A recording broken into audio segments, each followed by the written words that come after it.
And some of the feedback that we got, rightfully so, was now what? How do we implement all of the things? Like we're bought in, we agree, we want to do TikTok, we want to do Instagram, we want to work with influencers. Now what do we do?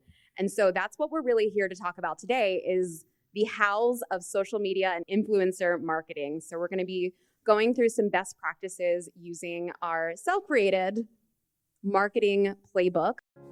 Official media partner, the Italian Wine Podcast, is delighted to present a series of interviews and highlights from the 2023 Wine2wine Business Forum, featuring Italian wine producers and bringing together some of the most influential voices in the sector to discuss the hottest topics facing the industry today. Don't forget to tune in every Thursday at 3 p.m. or visit theitalianwinepodcast.com for more information. Well, hello, everyone. Welcome to the last session of Wine2wine. Thanks for sticking around and hanging out with us. Yes, a round of applause for sticking around. My name is Amanda McCrossin. I've got Kristen Reitzell with me. We had the privilege of being here last year to talk about social media separately, and this year we get to come together because our respective topics last year really covered the whys of social media. So I focused on TikTok, where I have my content creation platform, as well as on Instagram, and Kristen really covered the whys of digital marketing and social media and why we should all be doing that. And some of the feedback that we got, rightfully so, was now what? How do we implement all of the things? Like we're bought in, we agree, we want to do TikTok, we want to do Instagram, we want to work with influencers. Now what do we do? And so that's what we're really here to talk about today is the hows of social media and influencer marketing. So we're going to be going through some best practices using our self-created marketing playbook, so the influencer marketing playbook, with 5 easy steps to get you guys all there. I'm really excited to talk about this. I think these are all questions that I've been posed personally. I'm sure Kristen's been posed personally. And as I mentioned, I am a content creator. My background is as a sommelier. I used to work at Press Restaurant in Napa Valley, where I was the wine director and som there for 5 years, and took my full-time career to content creation in 2020. So I've built up my platforms across TikTok, YouTube, and Instagram, and now do this full-time, creating content both on my platforms and then also working with clients like regional associations, wineries, retail shops, things like that. And Kristen is the other blonde. That's right. So yeah, I run pretty much communications and all things digital at Jackson Family Wines. For those that aren't familiar, we're still a family-owned winery. We only deal in wine, and we have about 50 wineries worldwide now, and we're in 8 countries across 5 continents. So we're definitely playing in a lot of places. I think a lot of what we're focused on in this conversation probably has more skewed towards a U.S. audience. That's what we deal with in probably 90% of where we play with influencers, but we've absolutely done programs with international as well. And I follow the same principles and sort of ask myself the right questions. So this will apply pretty much to any influencer strategy, regardless of where you are. There's things just like audience and what consumers are looking for that will differ from country to country. But I had my start in the tech industry on the agency side. I started my career before social media was even a thing. So I was a very curious person. I raised my hand a lot. And I started helping build digital programs within the wine industry and felt like I had something to contribute because I saw all these other CPG companies doing things that were really fun and digital, and I saw the wine industry not. And so I have had a wonderful career for the last 11 years at Jackson Family Wines, and they have put a lot of trust in me to oversee literally everything digital and influencer marketing, kind of is that nice in-between of PR and digital marketing, which thankfully I manage both. But yeah, so I think we're going to just jump into the platform or jump into the presentation. So I hope this last year and this year, I preface this by saying, I hope I never have to really convince anyone of influencer marketing again. I think we should be beyond that. Maybe certain programs don't make sense for your brand, but I think there's absolutely a place for influencer marketing in the wine industry and within your brand's marketing plan. We have it across most of our wineries. Influencer marketing plays a really critical role in our consumer campaigns. And so the one thing I always like to tell people is you have to look at the influencer community as a media community. And so it's a place with a very specific audience There's independent voices, much like bloggers back in the day when they were kind of on the rise. A lot of people saw this niche in the media that they found really valuable. I see that with influencers every single day, be it wine influencers or lifestyle influencers. I think they have this loyal following. People do not choose to follow or choose to read if they do not believe in the content that this person's putting out. And I think that they build credibility on their own through their content, and they also build that trust. So when product recommendations or product kind of show up in that space, that credibility and trust is already built with the influencer. So you as a brand don't actually have to do that heavy lifting. And I think that's where you can really unlock opportunity with consumer audiences that are interested in hearing about products from these influencers. So this is our agenda. Basically, what we feel like, we decided to really sink into what are the main things that we think about. And we actually came together on this because it felt like if I was up here speaking for influencers, that wouldn't be probably a good idea. If she was up here speaking on behalf of wineries, probably not the best idea. So that's why we joined forces. And we actually found the same way she approaches working with a brand, the same way I kind of teach myself and my teams to approach working with influencers. And it's establishing goals, thinking about the investment, vetting your partners, collaboration with ease is always the best, and then leveraging the content. And so we're going to dive deep into each of these and really give you what we like to call our playbook or handbook of how we really approach our relationships and what we do and how we use it and how we leverage it long term. Perfect. So as Kristen said, I think we are definitely coming at it from two different angles because I think it's helpful to know what each other wants. And at the end of the day, the most important thing that you have to know is, what do you want to get out of this? Why are we doing this in the first place? Why are we working with an influencer? One of the things that I run into a lot as an influencer, as someone that people want to work with, is a lack of direction, an unknowing of what they want to get out of it. And so my first question to people is always, what do you want me to do? What do you hope to achieve out of this partnership? Is it sales? Is it awareness? Is it driving to the winery? So clear directives are huge, and establishing your goals is also very important. For me, how I decide to work with a winery, there's a few different things that I'm considering, and I think it's helpful for wineries and potential partners to know what those are. As an FYI, I did survey a few of my colleagues who do the same thing that I do, which is full-time wine influencer, or at least part-time. So I aggregated a little bit of information from them as well as far as what they wanted. Of course, the first thing is the financial benefit. Most of us are doing this for money. This is a transactional thing that we're working between the influencer and the winery partner, but that's actually not always the most important consideration. Of course, we want to check at the end of the day, but one of the other main considerations is, does this raise or improve my brand's value? So I'm looking to see if the brand that I'm working with is going to add a different color to what I'm already putting out there. At a minimum, I would love it to just, kind of be on the same level, really align with me and my core values, but I'd also love it for it to raise my perspective as well.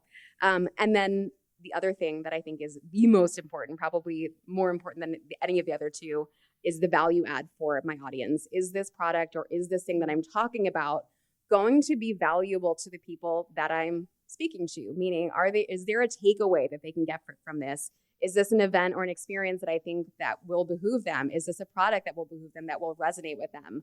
And then, of course, clear directive and realistic expectations. These are things that I'm looking for out of winery partners, really knowing what your clear goals are and being realistic about what you want the outcome to be.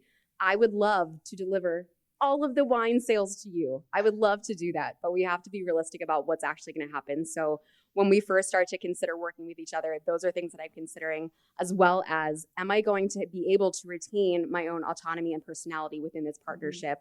And so those things can sort of be gauged within the first few exchanges or exchange between. And I think one of the ways that we do that is, if the winery approaches me, I often love to see when they send me examples of work that I've done before that really resonate with them, that tells me, one, that they've done their research, which we're going to talk about in a second. And two, it also gives me an idea of what they're after. So those are really important for me. And I know for the wineries, you guys have a few different expectations or goals that allow you to figure out who you're going to be working with. Oh, yes. I think It's interesting. This topic came up. I think Dan brought it up in his presentation. The word ROI gets thrown around a lot in presentations like this, most likely because your owner or your CEO or someone is asking you, your boss is asking you, like, well, what's the ROI of influencer marketing? I think it's very important to note that ROI is more than financial ROI.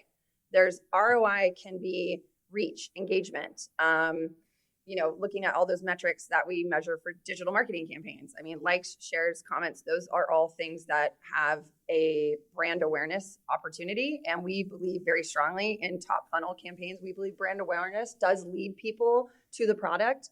And you just have to make sure you have a pathway for the consumer to find your product. One of the things I always like to challenge my team with is like, great, if you're going to create all this content, you're going to work with these people or do a media campaign, do a print campaign, whatever it may be, if the goal is brand awareness, what market are you doing with it in? And they're like, oh, I'm going to do Indiana. Don't know why I chose Indiana, but we don't have any product there. It's kind of a waste of time, right? So think about your influencer too. So I think that's kind of one thing I like to talk about. Like ROI, brand awareness to us is a pathway to sales. Can you directly correlate it? No, but it absolutely impacts that. Marketing is an investment. It's not just a cost. And I know like my CFO calls it a cost in every quarterly meeting, but I'm like, you mean the investment we're making in our brand equity long-term so people become aware of our product and then buy it from that lovely restaurant placement and that wonderful retail shelf that our sales team works so hard to get it on?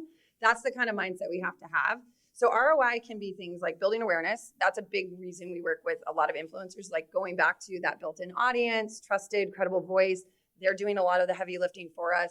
Driving traffic, this could be on site or online. So maybe you're trying to increase tasting room visitation. You're just trying to increase, visitation to Sonoma County. Maybe it's like to your region if you have a winery in Italy. Like you're just trying to create more regional awareness. The influencers are great for that. They're third party and they're credible. I always say boosting sales is great. We do conversion campaigns with influencers as well. Their audience is used to being sold to. So those are considerations we're going to talk to a little bit when vetting your partner. The goal is really important to establish because like even Amanda said, I don't know what you want, like I don't even know if I'm a good partner for you.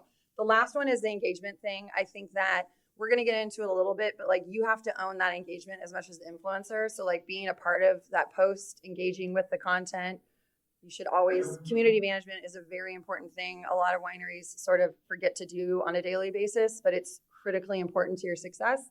And then content creation.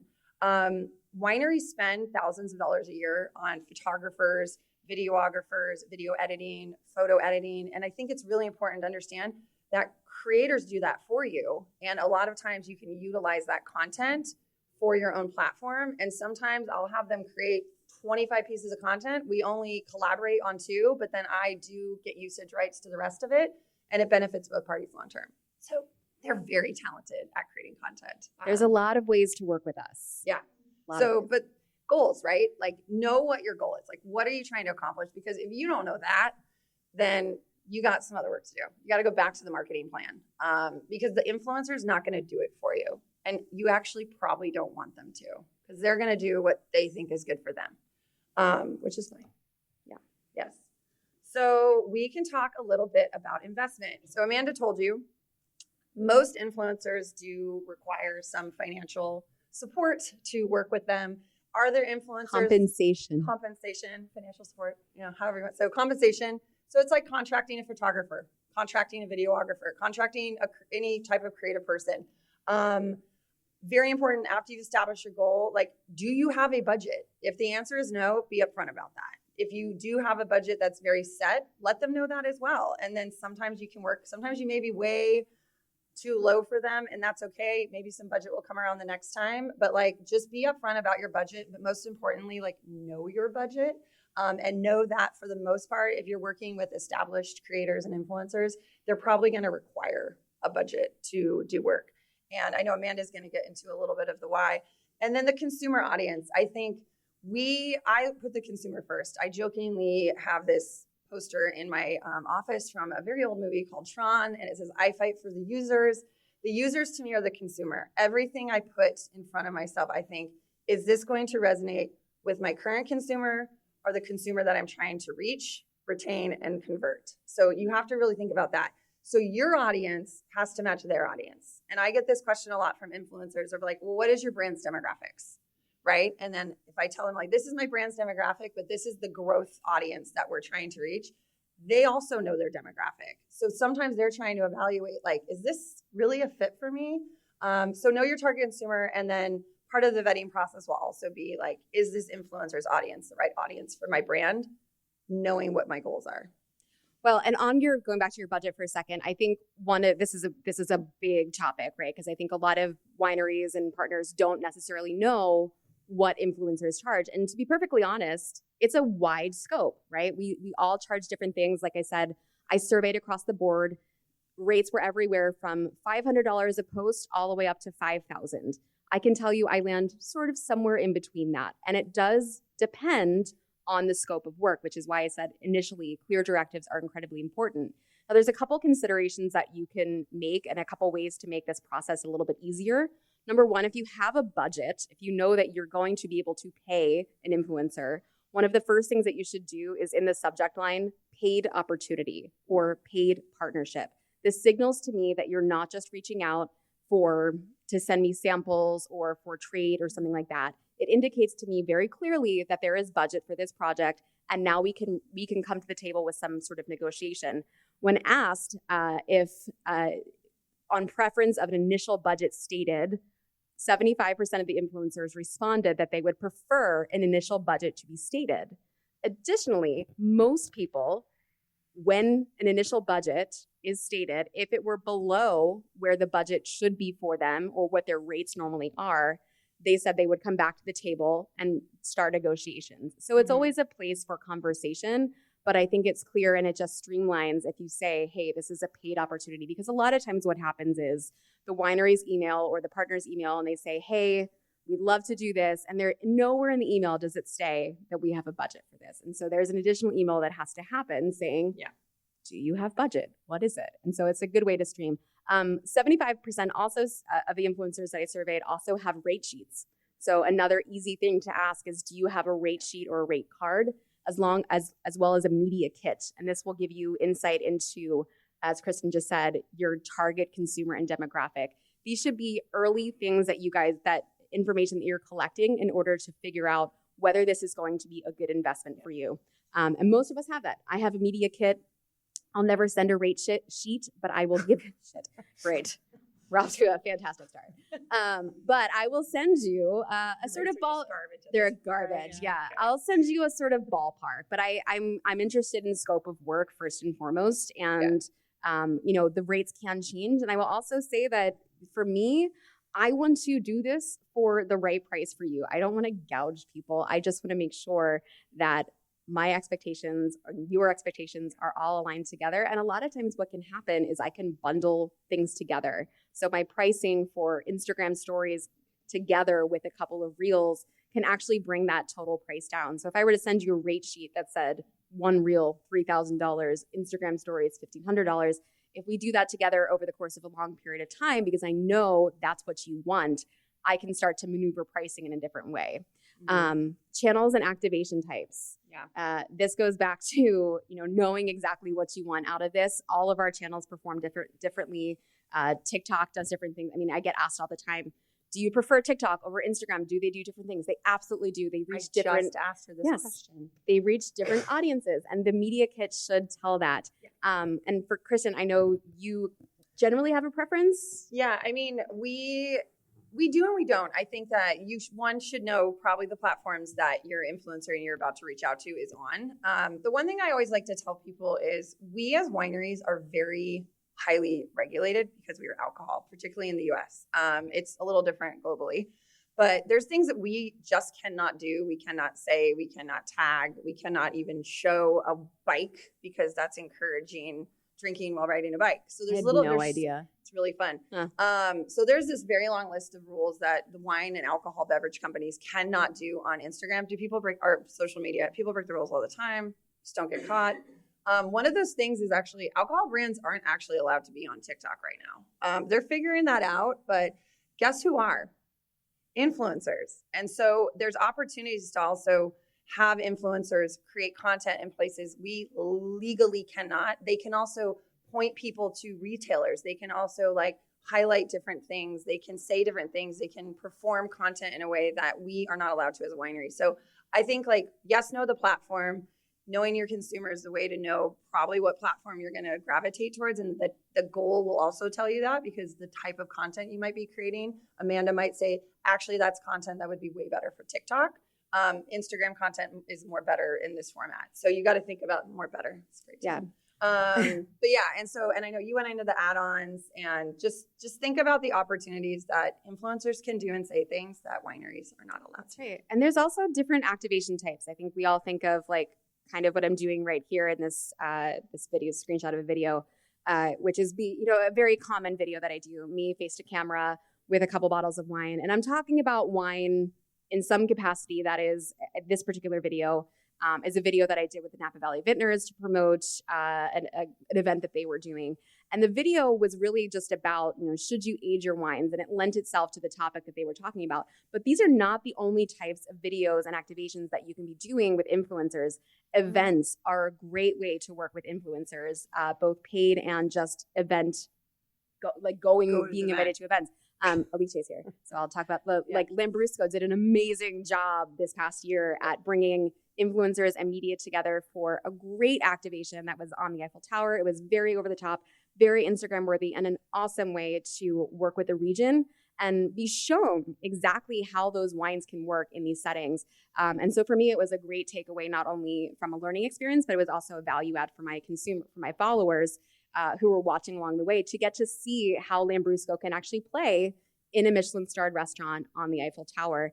Another big thing that I'm doing right now are itinerary videos. So again, if you're doing press trips or trip activations, another great way to capture content as well. And then last, of course, is organic versus contracted. So not everything has to be paid. And a lot of times influencer, I'm 5'1" and it's very short back here, so I'm on my feet trying not to die. Organic content versus contracted. Obviously, there are some ways that we can work together that don't require getting paid. One of which is trade. The other is just sometimes I really like a bottle of Mazakin. And sometimes it ends up in a TikTok video that does really, really well. And when that happens, an amazing thing for me is when the winemaker reaches out and says, hey, thank you. That was really cool that you did that. I really appreciate it. So being on the listening side of things and being aware when your content is being posted organically and just kind of leaning into that thank you economy of like, hey, I know that you did this. I didn't ask you to do this, but I really appreciate it. It goes a long way. I've had the other side of the spectrum happen where a thank you was not done. And I felt honestly a little slighted. I think, for me, it was like, I know you didn't ask for it, but I know you were aware of it and I know that you benefited from it. A thank you would have been nice. Yes, I agree. The one thing, that's where I kind of go back. I was asked a question the other day, like, where do I start with this specifically influencer marketing of like who to work with? I'm like, you should probably be paying attention to who maybe is organically posting about you. That's a really good place to start. And someone was like, how do you do that? I'm like, it's called community management. Like you should be managing your tags, like who's tagging you, who's talking about you. You can do that in app. You don't need a fancy listening software to do it. It's just paying attention to your social channel and who's tagging you. And if you don't know who it is, maybe look at their profile. We've actually organically come across a lot of influencer partners this way that I'm like, oh, you look, we actually came across a few celebrity partners this way. And I just jokingly was like, do you want me to send you like a case every other month? And because I really appreciate how much, La Crema you're showing everywhere. And she was like, that's hilarious. Yeah, that'd be great. And if I wasn't listening and paying attention and also engaging with her content when she did post as the brand La Crema, which you can absolutely do, I think it would have been a waste of that free content. And it'd be like taking out a print ad and then buying every issue that was ever printed and throwing them all in the trash. Like, why wouldn't you want to spread the joy around, Like, it just doesn't make a lot of sense. It's free promotional content. So take advantage of it. I know it's hard. And say thank you. Yeah. And it's hard, I think, in our digital world, right? We get caught up in this idea that we're not real people. I mean, you look at the comments on any of my videos and it seems like maybe I'm not a real person because they're talking about me like I'm not there. But we are real people. We're all real people. And nice. I think, relationship building at an entry level, even, on the platform, outside the platform. I mean, the whole reason that I even talked about Mazakin in the TikTok video was because I had a relationship, professional one, with Dan Petrosky. He supported me over the years, and we helped each other. And I think these are things that go a really long way in a world that is very digital. Yeah. That personal relationship and that professional relationship can be very meaningful to influencers who are considering posting about different things that are unpaid. They're going to be the first people that they think of when they're looking to do content. I always tell my team, if you're kind to people on their way, like when they're starting out, they're going to remember you when they get there and when they're on their way up. And so everyone wants like Amanda now, but like she does remember the people that supported her when she initially made the jump to do this full time. And I think that's really important. Kristen Reitzell is one of those people. That's why we're up here together. We actually really like each other. And we've been working together for years when she was not doing this full time. But yeah, so the next thing is you do vet your partners. This is actually the number one area I get the most question. I think it's the number one area that people don't do their due diligence in, quite honestly. And so this one is the one that will like get me a little fired up is when you don't do your research. And so influencer types. Amanda has a very clear point of view. I would consider her kind of a wine and lifestyle and kind of tourism. There's a lot of categories you cover, but it's very focused in wine. I work with a lot of lifestyle influencers that are very much more about a mom lifestyle or, we do a lot of environmental work at Jackson Family Wine. So we work with a lot of like climate activists that are influencers. And so we do partner in a lot of different ways, but like know the influencer type you want to work with. If you're just trying to reach, 30-something single women who are in, strong business roles that live in the metropolitan area, guess what? There's probably influencers out there for you. There's a lot of influencers. There's a lot of accounts. And so you can always find it. So identifying the goal is kind of part of that, finding the type. Like, what is this campaign? And if this campaign is not really for an audience that just wants to know about wine, it's more about like, okay, I want to partner with someone that is really into horse racing because La Crema is the official wine of the Kentucky Derby. We should find probably not wine-centric influencers for that. So we went out and found like horse racing enthusiast influencers. And we were like, hey, it's the official wine of the Derby. And they promoted it for us. It tapped a completely new audience for us, which was part of the reason why we took on the sponsorship. And it made sense to the influencer. They're like, oh yeah, it totally makes sense. It's absolutely on track with like what my audience is looking for. In fact, they're probably going to be excited because they don't normally hear about wine from me. So think about that. And then kind of those niche, I kind of went into the niche, like the horse racing, the like, beauty, whatever they are, like those niche audiences have to be, your product has to fit with it and make sense. Otherwise it's going to feel very paid and very forced and very awkward. And your performance on that partnership usually is disappointing across the board for both us and them. So, well, and we're vetting our partners as well as influencers, right? So as much as they're trying to identify whether it's a good fit for them, I'm trying to identify whether it's a good fit for me. And so one of the things that I love to get is a sample first. I will never work with a winery that I don't have a previous relationship with in some capacity. So yes, we will be sending samples. Yeah. I always tell people that. It's very hard to get away from sending at least one bottle. Yeah. And I think for me, one of the things that I love to see, and I know other influencers feel the same way, is getting samples packaged in the way that the consumer would. Yeah. So, I know it's a lot easier to send samples a la traditional media, right? In a box. But it doesn't give me a really clear idea of who you guys are. I don't know what this brand stands for. I don't know what my followers are going to get if they decide to buy this wine. I don't know what that's going to look like for them. And for me, it really is a tell. So getting packaging that's a little bit more in line with the customer would receive is great. Also, for you guys, I know analyzing followers and content performance and audience behavior. This is one thing that I tell people all the time. Make sure you're looking at, and I know you guys do this, make sure you're looking at more than just the followers and the likes. Dig in. Yeah. Dig into that stuff. And that's where you can ask for that. I will say, like, typically we do have to because I don't have the analytics behind that influencer's door. But do not base your partnership just on followers. Followers, in a lot of ways, even for a brand, has become very much a vanity metrics. People love having 1 million followers, but if you do not produce content and keep that audience engaged, it's the way the algorithm works. Like, your content just stops showing up. So I've had people come to me. They're like, I have 800,000 followers. You should partner with me. I look at I can just organically look at their engagement, and I'm like, you're getting less than 100 likes on your content. So you may have almost 1 million followers, but very few people are actually engaging with you and your content. And then we're like, we're good. But go a layer deep. Yeah. Followers should never be the only thing you look at when vetting an influencer. Actually, one of the things I love to do is actually look at the comment section of posts that we feel like this is content we're probably going to be asking this person to partner with us on. We like it. We like the aesthetic. We know it's a fit. She's done stuff like this before. Okay. And then you look at the comments and they're like either very odd, all over the place, absolutely not about the product she is trying to push forward.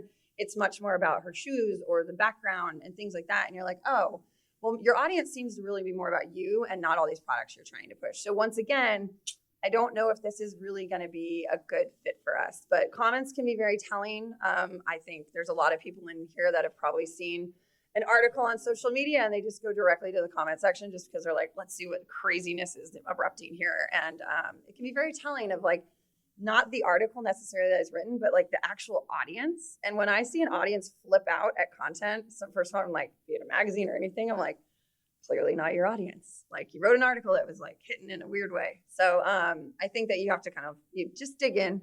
Vetting is like a little bit of like Google stalking. You're just kind of like trying to find out as much as you can before you reach out. And then once you do reach out, as I mentioned earlier, clear directives are huge. So in addition to being clear about whether there's budget, also letting us know, what it is you actually want. Do you want this, like I said, on Instagram? Do you want this? Do you want this content to have usage rights? Do you want to whitelist this and use it for ads? Those are really important things. And then ABCD, alignment on brand and campaign deliverables. This is sort of a similar thing. This is your sort of contract negotiation round. So this is where you should know, one, like I said, usage, going back to what are your goals? Where's this content living? Is it going to live on the influencer's platform? Is it living on your platform? Is it living on both? Are you going to use this for paid spend? All of those things cost different money and require different contracts. Contract negotiation is one of those things that can come from either direction. For me, rounds of edits are really important. So I will, you can always request more. Those are all things that you should be aligning on in those early moments. And then we move on to once we have made a match, you found your person, you swiped right. Now we're working together and we're going to collaborate for a mutually successful partnership. So how do we do that? Collaboration considerations. Number one, just give me one person to talk to, or two is fine. But I want a point person from start to finish who I can clearly communicate with about everything. And that's really, really helpful. I think that person should be your go-to person for any questions. They should also be providing a very clear brief with guidelines. One of the best briefs I got was recently. I'm going to see if I'll send it to you if anybody's interested in seeing it later. But it was great. It was just really clear as far as like all the directives, the key takeaways. They gave examples of content that they had seen previously that they wanted their content to be more in line with. And then it also gave me some messaging points. It didn't give me a script, but it gave me messaging points that they wanted to see within there, as well as any technical data that I would need to include in the actual video. So a clear brief is huge. Go ahead. Well, I'll say one thing with that is like I tell people don't write a script unless you're asked, because you're partnering with this person because you like their content. And then also key messages, absolutely include your key messages that you want this person to hit on and what a call to action is if you do have one. Yes. Be that click the website, use the promo code, buy these tickets, like us or like the brand, whatever it is, just make sure that's in there. But I've been asked to do scripts before. I don't like doing them because I think it looks like it's been scripted. But that being said, like you absolutely should put your key messaging points in there because you don't want to be left being like, oh, I just didn't really like the way they said that, or they didn't hit on this point. I'm like, did you provide that point to them? And they're like, no. I'm like, okay. So like I think we called it like, just set yourself up for success. Like make sure you've both said everything you want to say. And just try not to have it be too much of a back and forth. That's why having a lot of this locked up before you even reach out is really important. Briefs have come in all shapes and sizes. Ours is actually a very simple template. It's like a one pager. We actually just fill it in. So I will tell you, like some people are like, oh my God, you have to do a brief and then you have to do this. I'm like, it's actually not that complicated. It's a Word document. And we have just like these things that everyone on my PR team just fills out when they send it out to like a mass audience to see if these people want to work with this. Mass being like, 6 people at times. I am happy to send an example of a brief, but just on this brief are things like project title, the goal, deliverables, i.e. one video, the title, a general title of the video, how long they want that video to be, the format in which they want that video shot. So in most cases, that's going to be your 9:16 for iPhone. Whether they want audio included, a lot of times if you're talking about content that's going to be used for whitelisting or for ad purposes, you want license-free music. So make that clear in your brief, whether that's a thing. And then where they want those files to be delivered, whether that's providing a Google Dropbox or a Google Drive. It should also say where you're going to be posting this, your key messaging, as I mentioned, as well as any of the marketing points that you want us to hit. And then let us do our thing. Allow for creative freedom. I mean, you hired us for a reason. You've clearly, something resonated. Let me do my thing. At this point, I have everything that I've needed because you gave it to me. Thank you very much. And now I get to take it from here with all of those guidelines intact. As I said, I allow for 1 round of edits with my content, which is really just to allow for anything that's messaging that's incorrect or anything legal. So allowing for that creative freedom is huge. And then cultivating your relationship, making sure that relationship continues as you maintain. And I think stay true to your point of view is for both sides, right? Like just make sure this is on brand for you. When I look at it, it's like, does this make sense for this brand? Sometimes it's a yes, sometimes a no. I have a lot of wineries I get to work with. I feel like we have probably a wine for every consumer out there. Make sure that influencer fits with that brand. And it's someone you want representing your brand because they do become like Peter talked about brand ambassadors yesterday. He did not talk about this, but like influencers somewhat can become brand ambassadors for you. We've done long-term contracts with them. Right now we're working with a few for your wine store, this is one unboxing post, but we work with them on a yearly contract because we want constant content being created on our behalf. And it says hashtag your wine store ambassador. So do think about long-term contracts. It also is fun for the influencer because then they have that income that they know they can rely on long-term. So I know they've always appreciated that. Yep. And then leverage content. I mean, this is really something I think is important. I touched on earlier, but be involved in that community, monitor the comments. Just because you have an influencer building content for you, it doesn't mean they become your customer service rep. Sometimes you as the brand actually want to be in there answering the questions that people are posing or sending the answers to the influencer. If it's something like, oh, are you guys in Rhode Island? Like, pretty sure Amanda might not know that, but maybe we are. So I always make sure that we're really on top of that. And then reshare, repurpose, track it constantly. The lifetime value of content comes in waves, right? Like you did a collaboration and then suddenly 6 months later, it's like taking off again. And you have no idea why. It's all about the algorithm, but suddenly that topic became very topical again and engaged with again. And so make sure you're always kind of tracking the life cycle of your content. And then I do report out things. I'm a data person. I'm absolutely asked to report out the success or non-success of a influencer marketing campaign. A lot of that has to do with like engagement rates and audience type and things like that. But I send those out and people are like, it's amazing. And they love to see it. So be proud of the campaigns you're building and share the results because that's how, particularly I get questions of like, I can't get my company or I can't get my brand bought into an influencer marketing program.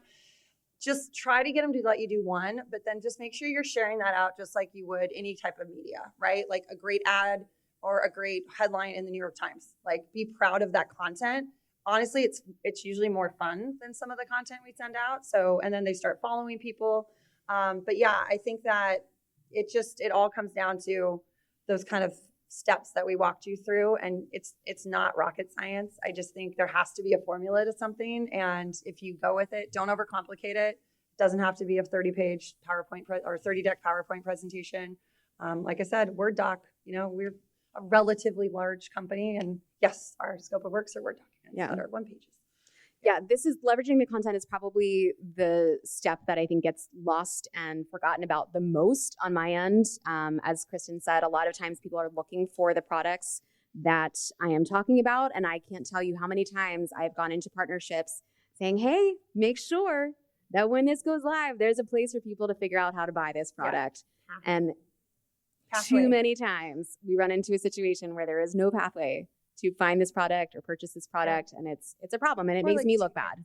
Right. And, the comment monitoring is huge, but also one place that I have seen people get burned on is not including in their contracts the metrics reporting. This is sort of a thing that most people are totally fine sharing, but you will find every now and then an influencer who says, nope, those are proprietary. I'm not releasing that information.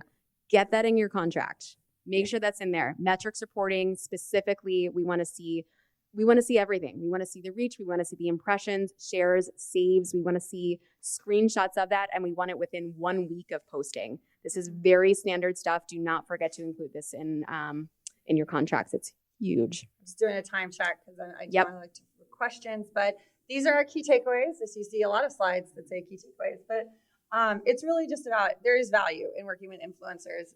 So just think about how that could be part of your marketing plan moving forward or next year. We always talk about developing a clear strategy is a very important part, especially on both sides of the fence. We believe strongly in vetting your partner. Research is really important.